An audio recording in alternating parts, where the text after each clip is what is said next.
Hello everyone, welcome back to my YouTube channel.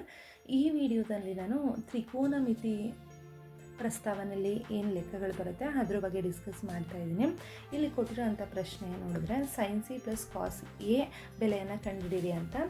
ನಾವು ಇವಾಗ ಬಂದಿರೋಂಥ preparatory ಪ್ರಶ್ನೆಗಳ ಪತ್ರಿಕೆಗಳನ್ನ ನೋಡ್ಬೋದು, ಅದೇ ರೀತಿ ಮಾಡೆಲ್ ಕ್ವಶನ್ ಪೇಪರ್ಗಳನ್ನ ನೋಡ್ಬೋದು. SSLCಲಿ ಮೊದಲೆಲ್ಲ ಏನು ಮಾಡ್ತಾಯಿದ್ರು ಅಂದರೆ 1 ಅಂಕದ ಪ್ರಶ್ನೆಯನ್ನು ಕೊಡ್ತಾಯಿದ್ರು. ಹೇಗೆ ಅಂದರೆ sin c ಕಂಡುಹಿಡಿಯಿರಿ ಅಥವಾ cos a ಕಂಡುಹಿಡಿಯಿರಿ ಅಂತ ಬರೀ 1 ಅಂಕದ ಪ್ರಶ್ನೆಗಳು ಬರ್ತಾಯಿತ್ತು. ಆದರೆ ಇತ್ತೀಚೆಗೆ ಕೇಳಿರುವಂಥ ಪ್ರಶ್ನೆ ಪತ್ರಿಕೆಗಳಲ್ಲಿ 2 ಅಂಕದ ಪ್ರಶ್ನೆ ಅಂದರೆ ಎರಡನ್ನು ಕಂಡುಹಿಡಿದು ಅದನ್ನ ಕೂಡೋದು, ತಪ್ಪಿದ್ರೆ ಕಳೆಯೋದು, ಈ ರೀತಿ ಪ್ರಶ್ನೆಗಳು ಬರ್ತಾ ಇದೆ. ಅಂದರೆ 2 ಅಂಕದ ಪ್ರಶ್ನೆ ನಾವು ಈಸಿಯಾಗಿ ಸಾಲ್ವ್ ಮಾಡ್ಕೋಬೋದು. 1 ಅಂಕದ ಪ್ರಶ್ನೆಗಳನ್ನ ಹೇಗೆ ಸಾಲ್ವ್ ಮಾಡ್ತಿದ್ವಿ ಅದೇ ರೀತಿ ಇದು ಮಾಡಿದ್ರೆ ನಮ್ಗೆ ಈಸಿಯಾಗಿ 2 ಅಂಕದ ಪ್ರಶ್ನೆನ ಸಾಲ್ವ್ ಮಾಡ್ಕೋಬೋದು.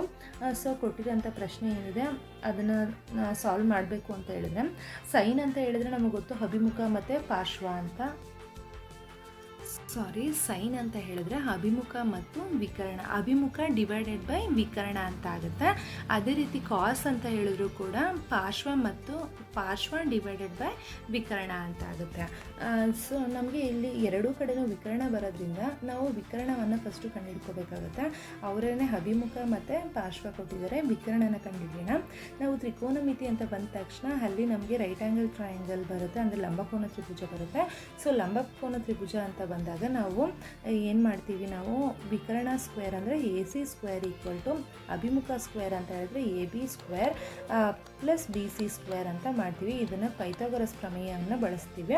ಸೊ AC ಸ್ಕ್ವೇರ್ನ ನಾವು ಕಂಡುಹಿಡಬೇಕು, ಹಾಗೆ ಇಟ್ಕೊಳ್ಳೋಣ. ಇಲ್ಲಿ AB ಅಂತ ಹೇಳಿದ್ರೆ 1 ಸ್ಕ್ವೇರ್ ಪ್ಲಸ್ BC ಅಂದರೆ √3 ಹೋಲ್ ಸ್ಕ್ವೇರ್ ಆಯಿತು.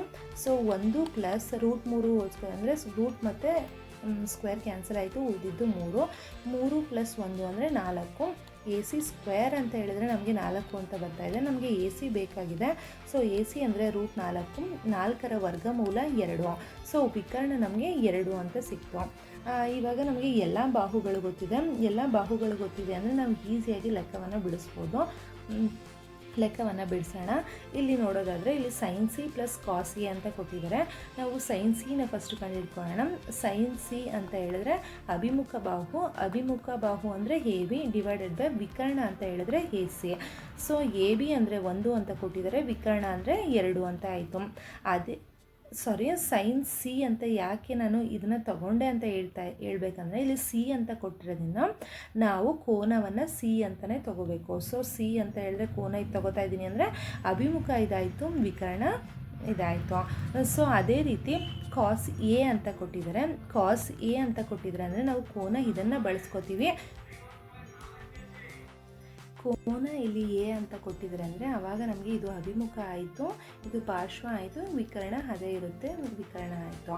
ಸೊ ಇವಾಗ cos a ಕಂಡುಹಿಡಿಬೇಕು ಅಂತ ಹೇಳಿದ್ರೆ ಪಾರ್ಶ್ವ ಡಿವೈಡೆಡ್ ಬೈ ವಿಕರ್ಣ ಅಂತ ಆಗುತ್ತೆ. ಸೊ 1/2 ಅಂದರೆ AB ಬೈ AC ಅಂತಲೇ ಆಗುತ್ತೆ. ಈ ಕನ್ಫ್ಯೂಷನ್ ಆಗಲಿ ಅಂತ ಅವರು ಕೋನಗಳನ್ನ ಬೇರೆ ಬೇರೆ ಕೊಟ್ಟಿರ್ತಾರೆ, ಅದನ್ನು ಅಬ್ಸರ್ವ್ ಮಾಡಿ ನಾವು ಲೆಕ್ಕವನ್ನು ಬಿಡಿಸ್ಬೇಕು. ಇಲ್ಲ ಅಂತಂದರೆ ಯಾವುದಾದ್ರು ಒಂದು ಕೋನ ತೊಗೊಂಡೆ ನಾವು ಲೆಕ್ಕವನ್ನು ಬಿಡಿಸ್ಬಿಡ್ತೀವಿ. ಅದರಿಂದ ಯಾವುದೇ ಕಾರಣಕ್ಕೂ ಆ ರೀತಿ ಮಾಡಬಾರ್ದು. ಅವ್ರು ಯಾವುದು ಕೋನ ಕೊಟ್ಟಿದ್ದಾರೆ ಅದನ್ನು ಬಳಸಬೇಕಾಗತ್ತೆ. AB ಬೈ AC ಆಯಿತು. AB ಅಂತ ಹೇಳಿದ್ರೆ 1, AC ಅಂತ ಹೇಳಿದ್ರೆ 2. ಸೊ ಅವ್ರು ಏನು ಕೊಟ್ಟಿದ್ದಾರೆ, sin c + cos a ಅಂತ ಕೊಟ್ಟಿದ್ದಾರೆ. ಸೊ 1/2 ಪ್ಲಸ್ 1/2 ಅಂದರೆ ಅರ್ಧ ಆಯಿತು. 2ನ್ನು ಕೂಡಿದ್ರೆ ನಮಗೆ 1 ಅಂತ ಉತ್ತರ ಬರುತ್ತೆ. ಈ ರೀತಿ ನಾವು ಈಸಿಯಾಗಿ 1 ಅಂಕದ ಪ್ರಶ್ನೆಯನ್ನು ಬಿಡಿಸ್ಬೋದು. ಎಲ್ಲ ಪ್ರಶ್ನೆಗಳ ಪತ್ರಿಕೆಗಳಲ್ಲೂ ಈ ರೀತಿ ಪ್ರಶ್ನೆ ಬಂದಿರೋದ್ರಿಂದ 2 ಅಂಕದ ಪ್ರಶ್ನೆ ಈ ರೀತಿ ಬಂದೇ ಬರುತ್ತೆ ಅಂತ ಹೇಳ್ಬೋದು. ಈ ವಿಡಿಯೋನ ಇಲ್ಲಿಗೆ ಎಂಡ್ ಮಾಡ್ತಾ ಇದ್ದೀನಿ. ಈ ರೀತಿ ಪ್ರಶ್ನೆಗಳನ್ನ ಮತ್ತು ನಾನು ತ್ರಿಕೋನಮಿತಿ ಪ್ರಸ್ತಾವನೆಯಲ್ಲಿ ಬರೋವಂಥ ಲೆಕ್ಕಗಳನ್ನೆಲ್ಲ ಆಲ್ಮೋಸ್ಟ್ ಸಾಲ್ವ್ ಮಾಡಿದ್ದೀನಿ. ಟೆಕ್ಸ್ಟ್ ಬುಕ್ಕಲ್ಲಿ ಇರೋವಂಥ ಪ್ರಶ್ನೆಗಳೆಲ್ಲನೂ ಕೂಡ ಸಾಲ್ವ್ ಮಾಡಿದ್ದೀನಿ. ನನ್ನ ಪ್ಲೇಲಿಸ್ಟಲ್ಲಿ ನೋಡಿದ್ರೆ ನಿಮಗೆ ಆ ವಿಡಿಯೋಗಳು ಸಿಗುತ್ತೆ ಅಂತ ಹೇಳ್ತಾ ಈ ವಿಡಿಯೋನ ಇಲ್ಲಿಗೆ ಎಂಡ್ ಮಾಡ್ತಾ ಇದ್ದೀನಿ. Thank you.